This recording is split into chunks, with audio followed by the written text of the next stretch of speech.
Pro Group Management. Workers' comp that works for you. This is 7 at 7 from the Las Vegas Review-Journal. Good evening, I'm Petrania Poonswan. Thanks for joining us on 7 at 7. In top stories, sponsored by Nevada Hand's Silver Sky Assisted Living Community. Learn more at nevadahand.org. I did it. I killed her. That's what police say a 39-year-old Las Vegas man said after allegedly bludgeoning and stabbing his girlfriend to death. Brandon Tenorio's grandmother, who was living at his home, said that she saw Tenorio standing over the victim, Courtney Glover, while hitting her with a hammer. According to police, during an interview with detectives, Tenorio said that voices in his head tell him to kill. He was arrested last week and is facing charges of murder and first-degree kidnapping. A judge ordered him to be held without bail. Governor Joe Lombardo's chief of staff, Ben Kiekefer, is stepping down in early 2024. Kiekefer joined Lombardo's office in November of 2022. Ryan Cherry, former chief of staff to then Lieutenant Governor Mark Hutchison, will serve as the new chief of staff for Lombardo. A father of 7 children was among those killed during a carjacking spree Wednesday that ended in a police shootout.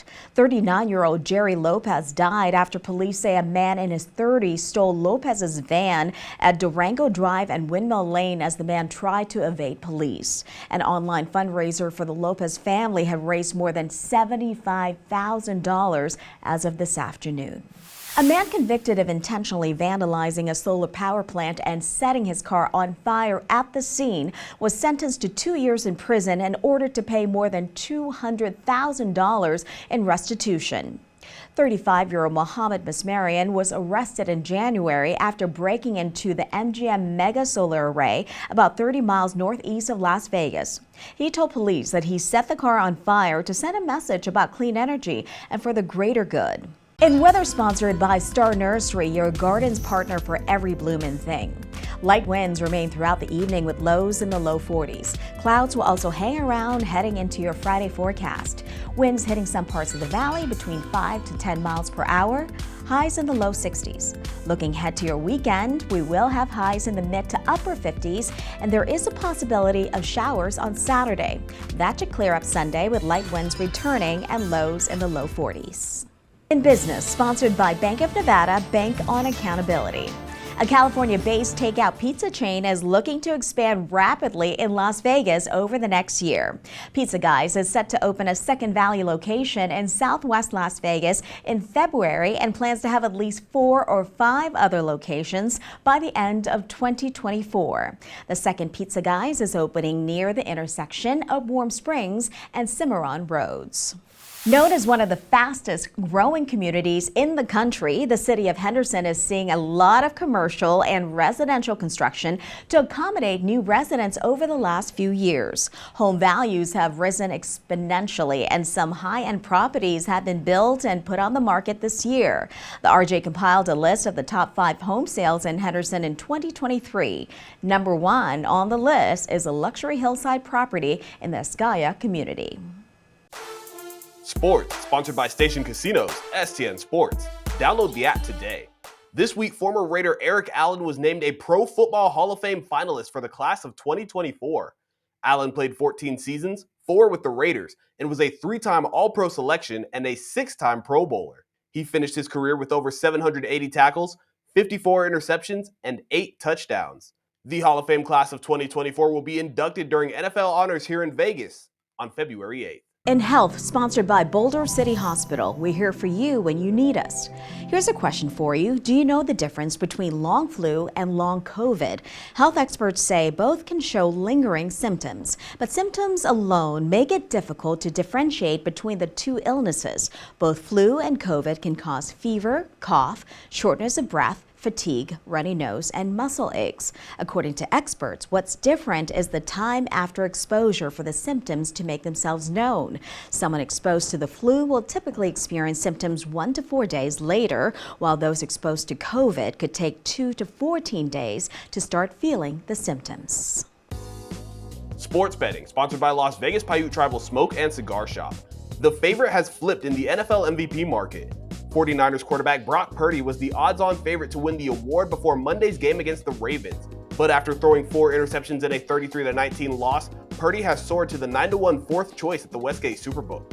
Baltimore quarterback Lamar Jackson is the minus 165 favorite after he threw for 2 touchdown passes in Monday's win. Niners running back Christian McCaffrey is the plus 340 second pick.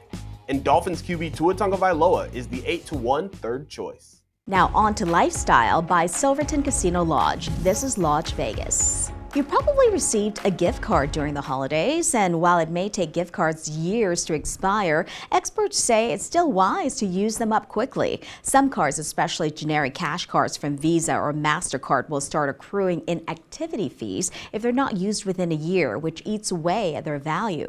Also, inflation can make cards less valuable over time, and if a retail store closes or goes bankrupt, a gift card would then be deemed worthless. In entertainment, sponsored by Arizona Charlie's, with live entertainment every weekend at both locations. Go to ArizonaCharlies.com to see who's playing. Review Journal food writer Jonathan Wright dined in a couple hundred restaurants over the past year, but a few dishes stood out the most. So at Brezza, Nicole Brazon's restaurant in Resorts World, incredibly tender octopus, Kitara Verde, which is green pasta, from James Trees at Esther's Kitchen. And the best thing I ate, clearly, in 2023, it's just called Peruvian scallops crudo.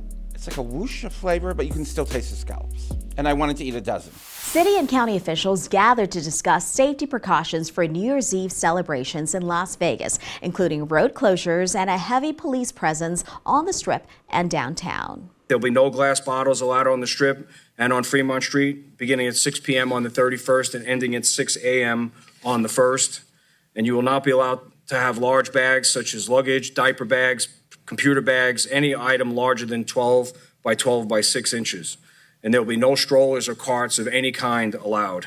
And a National Nuclear Security Administration helicopter will be flying over the Strip this weekend to look for signs of radiation. For the list of road closures, visit lvrj.com. Thank you for watching 7 at 7 at Petrania Poonswan. Search Review Journal on the platform of your choice to stay up to date all the time.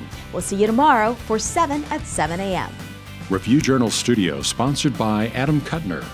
Get the maximum settlement as quickly as possible. This 7 at 7 update, sponsored by Pro Group Management. You're watching 7 at 7 from the Las Vegas Review Journal.